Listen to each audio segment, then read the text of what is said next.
Praise the lord everyone. నేటి దిన వాక్యము ఏంటంటే, నీ దేవుడైన యెహోవా నీకు తోడై ఉన్నాడు, నీకేమీ తక్కువ కాదు.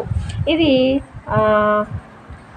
అలనాడు అక్కడ అరణ్యంలో ఉన్నప్పుడు ఇశ్రాయేలీయులతో దేవుడు మాట్లాడిన మాట ఈరోజు మనతో కూడా మాట్లాడుతున్నాడు. ఆత్మీయ ఇశ్రాయేలీయులైన మనతోటి, నేనే నీకు తోడై ఉన్నాను కనుక నీకేమీ తక్కువ కాదు. మనకు మనుషులు తోడుంటే కొంచెం ధైర్యం ఉంటుంది. మన అమ్మనో నాన్ననో అట్లా నేనేం కష్టపడాల్సిన అవసరం లేదు, నాకేం తక్కువ కాదు, అన్నీ సమకూరుస్తారు.